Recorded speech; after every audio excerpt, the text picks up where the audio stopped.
depuis le départ, c'est une conversation que nous avons eue au ministère avec mon grand frère Sam qui m'accompagnait. Je pense que le MMA va être complémentaire à la lutte. Aujourd'hui, on n'a pas réussi à créer un écosystème autour de la lutte qui permette à tout le monde de vivre à part les grands champions. Mais pour ceux-là qui ne peuvent pas y aller ou qui ne peuvent pas s'exprimer là-bas, le MMA est une opportunité d'avoir professionnellement d'autres ambitions, de pouvoir s'épanouir différemment. Donc tout est complémentaire. Vous savez, une discipline sportive comme celle-ci ne remplacera jamais une discipline sportive qui est de l'ADN, de la culture de notre tradition. On sait combien nous sommes attachés sur le continent à ces traditions-là. Au contraire, elle peut servir d'entonnoir et l'un peut alimenter l'autre.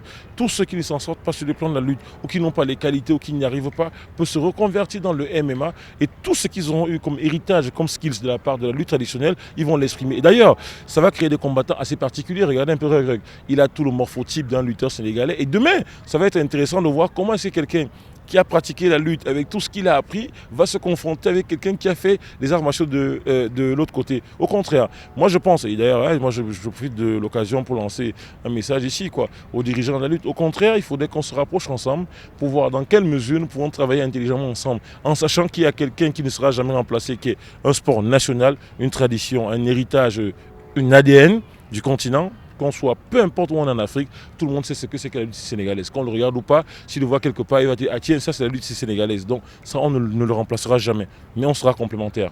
Je pense que demain, il faut que les gens soient nombreux, parce que c'est aussi la capacité du Sénégal à faire vivre un événement comme celui-là. Il faut savoir que la compétition demain sera retransmise sur l'ensemble du continent, sera retransmise en Europe sur RMC, sera retransmise dans le monde entier sur le Fast Pass UFC. Et on va avoir le continent le monde entier sera tourné vers Dakar. Et il faut demain qu'il y ait des gens. D'ailleurs, on a fait venir un groupe de danse traditionnelle. Il faut que ça vive. Il faut qu'on prouve qu'on sait faire la fête en Afrique. Il faut qu'on prouve qu'on sait accueillir et héberger ce genre d'événements à dimension internationale. Donc, on aura besoin du public sénégalais, jeunes, les familles, les gamins, les hommes et les femmes, qui viennent encourager aussi leurs champions. Parce que, moi je vais vous dire, vous voyez la cage derrière moi. Il faut y aller. Au bout d'un moment, ils auront besoin derrière des gens qui vont les encourager. Est-ce qu'on peut s'attendre à ce qu'un tel événement soit organisé avec un peu plus de fréquence au Sénégal ou ailleurs en Afrique? De toute façon, nous avons déjà un calendrier. En Afrique, on y reviendra. Au Sénégal, oui, nous sommes en train de discuter. Le ministre a dit que dans le cadre de la structuration du MMA, on allait créer un comité national de promotion de la discipline qui va se mettre en place. On attend justement que ces différents acteurs soient justement désignés pour qu'ensemble on travaille, pour voir dans quelle mesure on peut.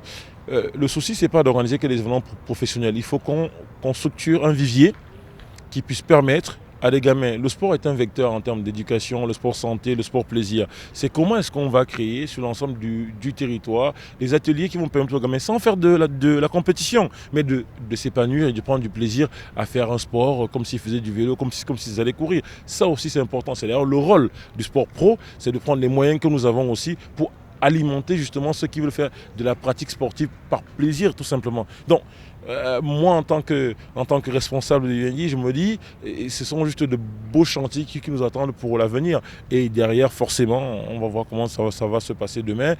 On a l'ambition aussi de refaire ce genre d'événement et de dire écoutez, on a eu Dakar 1, tout est né à Dakar, on revient à Dakar pour faire Dakar 3, Dakar 4. Ce serait un beau cadeau.